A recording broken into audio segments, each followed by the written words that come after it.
Today, we're talking about a book, but this is no ordinary book. This is a book so precious its pages were made from the skin of almost 200 animals, so beautiful its colors came from crushed jewels, and so tough it actually survived Viking raids. This is the incredible story of the Book of Kells. I mean, seriously, just think about that for a second. How do you make something that survives for more than 1,200 years? Through wars and invasions and just the slow march of time. Well, for starters, forget about paper. That's not going to cut it. You need something way, way tougher. Something like, say, the prepared skin from about 185 calves. Yep, for one book. And that's not even the wildest part. You also have to get your paint from rare stones shipped from halfway across the world, from thousands of tiny crushed insects, and, you heard me right, even from a toxic rock that contains arsenic. This is what it took to create the Book of Kells. Okay, so let's get into it. What exactly is the Book of Kells? Well, it's one of the most famous medieval manuscripts in the entire world, created by a group of Celtic monks way back around the year 800 AD. It's what's known as an illuminated manuscript. And that word illuminated is perfect. It literally means lit up. That's because the artist used such unbelievably brilliant colors that the pages practically glow. And every single word, every single tiny swirl was done completely by hand. So how in the world did they pull this off? Well, the monks who made it used only the most valuable, most durable materials they could find anywhere in the natural world. Let's just go back to that number for a second, 185.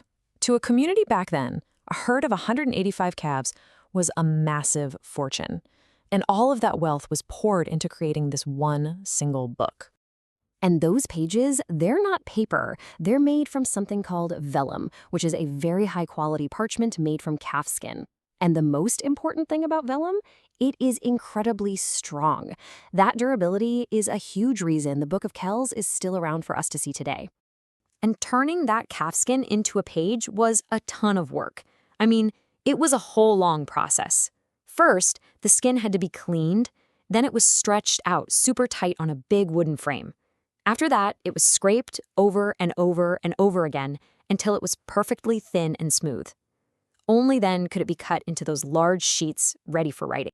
So once the pages were finally ready, the real artistry could begin. And the beauty of the Book of Kells really comes down to two things: its unique style of handwriting and those incredible, vibrant colors. The monks used a special handwriting style called Insular majuscule. If you look closely, you can see how the letters are really bold and rounded. That was done on purpose to make the text super clear and easy to read. And they wrote all of it with quill pens, basically sharpened feathers, and ink that they made from oak trees. Now, the colors, this is where things get really amazing. It's like they went on a worldwide scavenger hunt. To get that deep, rich blue, they used a rare stone called lapis lazuli, which had to be imported from thousands of miles away. For brilliant red, they crushed up tons of tiny insects. For yellow, they used a mineral called orpiment, which is literally poisonous. These guys were basically part artist, part chemist. But the writing and the colors are just one part of the story. The book is an absolute legend because of its crazy, complex artwork. So let's zoom in and take a look at some of these dazzling details. And that is no exaggeration. The level of detail on some of these pages is almost microscopic. It's a whole universe of tiny, perfect lines and swirls and patterns that must have taken an unbelievable amount of patience and a rock-steady hand to create. So here's a fun question. If you could zoom way, way in on one of these incredibly dense pages, what kind of things do you think you'd actually find hiding in there? Well, you'd find a whole hidden world of treasures. You'd see those endless looping Celtic knots that seem to have no beginning and no end. You'd find amazing animals twisting and weaving themselves through the letters. And you'd even find little jokes hidden by the monks, like tiny mice fighting each other. It shows they had a pretty great sense of humor. But the absolute peak of all this art is the Chi Rho page. Chi and Rho are the first two letters of Christ's name in Greek. The monks took just those two letters and turned them into this breathtaking explosion of detail and color. It's considered one of the greatest single pieces of art from the entire medieval era, period. So creating this book was an epic task, but keeping it safe for more than 1,000 years, that was a whole different kind of challenge. This book has a truly unbelievable survival story. And this is where the story gets really intense because you have to picture it. On one side, you have these monks peacefully working away to create this sacred treasure. And on the other side, you have Viking raiders who were famous for attacking monasteries and stealing anything valuable. The book's journey was incredibly dangerous. It was probably started on the small Scottish island of Iona. But to escape all the Viking raids, the monks actually fled with it to Kells in Ireland. The danger didn't stop, though.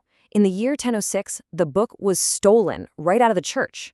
Its gold cover was ripped off and lost forever, and the book itself was found months later, literally buried in the ground. So after surviving all of that drama, how is this ancient manuscript taken care of today?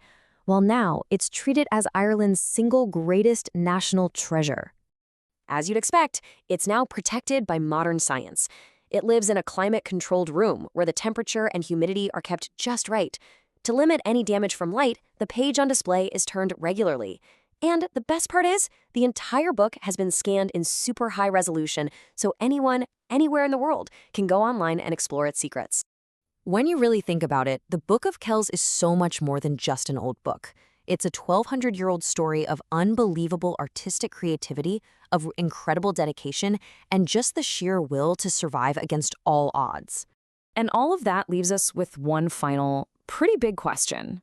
When we look at a masterpiece like this that has lasted for so long, we have to ask ourselves, what are we creating today that people might still be looking at and treasuring all the way in the year 3200?